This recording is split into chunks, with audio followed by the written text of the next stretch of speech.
The drama surrounding Manny Pacquiao's return to the boxing ring on that sweltering night in Kuala Lumpur was unlike anything the sport had manufactured in years. This was not simply a fight, it was a referendum, a judgment handed down by time itself, demanding that a 40-year-old man from General Santos City, Philippines, a man who had scaled every mountain the sport had to offer, who had rewritten the very definition of what a fighter from Southeast Asia could accomplish, answer one final, brutal question: did he still have it? Could Manny Pacquiao, 8-division world champion, congressman, national hero, and living mythology, walk back into the crucible of professional boxing and emerge not just intact, but victorious? The answer, delivered in the most Pacquiao way imaginable, shook the boxing world to its foundation. Lucas Matthysse arrived in that ring as no mere stepping stone. The Argentine warrior carried a reputation forged in the furnace of some of boxing's most savage exchanges. Nicknamed El Chacal, the Jackal, Matthysse had spent his career doing what few fighters dared to do with any consistency. He walked forward, through leather, with bad intentions, and made the sport look exactly as violent and primal as it truly is. His right hand was not just a weapon, it was a career ender, a highlight reel waiting to happen. Matthysse had separated men from their consciousness with a single punch on multiple occasions.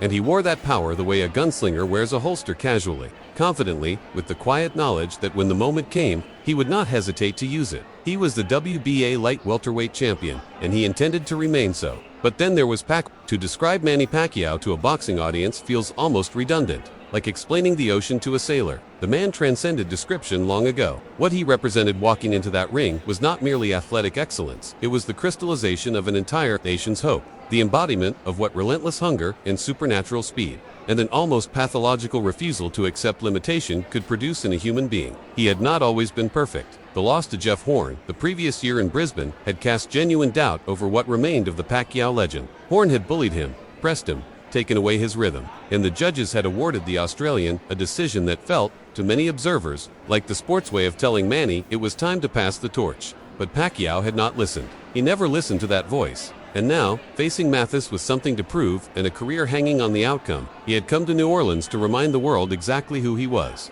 From the opening bell, it was clear that what unfolded over the following rounds would be nothing short of extraordinary. Pacquiao did not ease himself into the fight the way aging champions often do.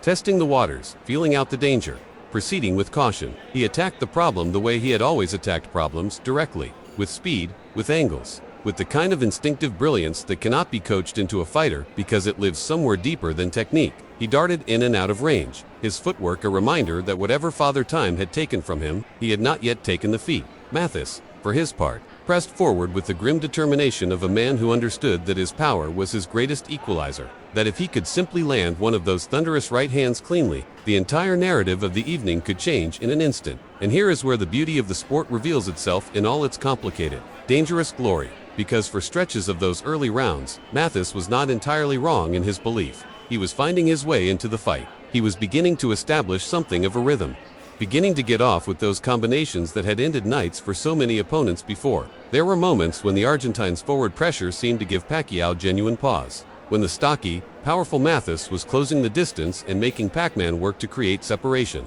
In any other fight, against any other man, this might have been the beginning of the end. But this was Manny Pacquiao, and Manny Pacquiao operates by a different set of rules than the rest of us understand. The knockdowns came not as surprises so much as confirmations. Pacquiao had been setting the table with his jab, feinting, drawing Matthysse's attention upstairs and to the outside, creating tiny windows of vulnerability that most fighters would have filed away as interesting tactical observations. Pacquiao walked through those windows like he owned them. The left uppercut, that particular weapon in the Pacquiao arsenal that has been terrorizing opponents for the better part of 2 decades, arrived with a precision and a timing that was nothing short of breathtaking. The first time it connected with maximum authority, Matthysse's legs buckled and he went down, and the crowd erupted with the kind of noise that only great sport can produce. That involuntary collective gasp, followed by a roar that tells you, without any words being necessary, that something remarkable just happened. The man was knocked down. The champion had been dropped. What followed was a testament to Matthysse's own fighting spirit.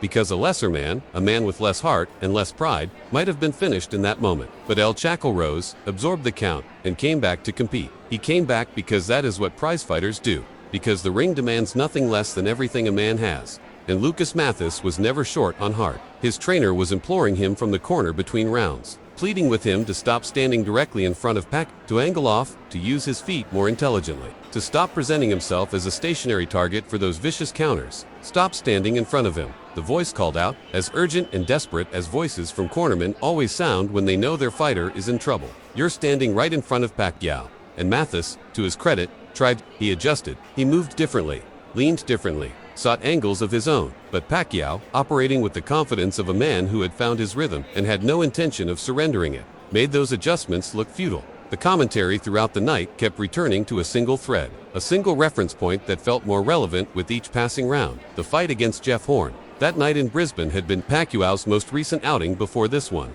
and it had been, by most honest assessments, a disappointing performance. Horn had imposed his physicality, used his size and his aggressive pressure to smother the Pacquiao magic, to prevent Manny from getting the separation he needed to generate his speed and his angles. Horn had done what Matthysse was attempting to do, but with more sustained success over 12 rounds. And yet here, against Matthysse, there was something visibly, palpably different about something sharper, something more urgent. Those who had been watching Manny Pacquiao for the entirety of his career recognized what they were seeing, not as a comeback, exactly, but as a recalibration, a champion who had taken honest stock of his limitations and found, somewhere in that accounting, a version of himself that still had something dangerous left to offer. The phrase "vintage Pacquiao" was uttered with genuine reverence, because in the sport of boxing, where careers arc like comets and physical gifts erode with the relentlessness of tide against stone, the appearance of any fighter's vintage form, years past their presumed peak, is cause for legitimate wonder. Vintage Pacquiao meant the darting movement, the sudden shifts in direction,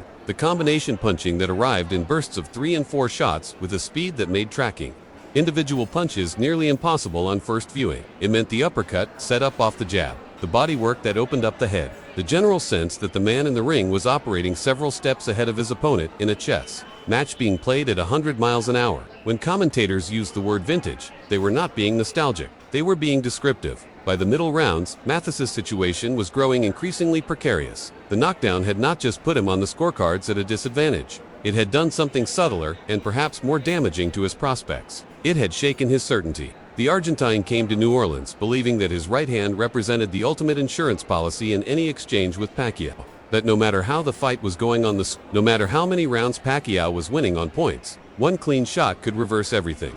And he was not wrong about that. His power was real. The danger he represented was genuine and persistent. The commentary team acknowledged it repeatedly, noting that Matthysse could end the fight at any moment, that the beauty of boxing as a sport lay precisely in this kind of sustained tension, where no lead is safe and no man is ever truly out of the equation, as long as he is still standing. But knowing you have the power to change things and being able to actually deploy that power against a man moving the way Pacquiao was moving are two entirely different propositions. And Matthysse was discovering the gap between them in the most painful possible way. The final knockdown, the one that ended the evening, arrived in the 7th round and carried with it all the narrative weight that great sporting moments accumulate. Pacquiao had been hunting for that left uppercut again, the same shot that had already put Matthysse on the canvas.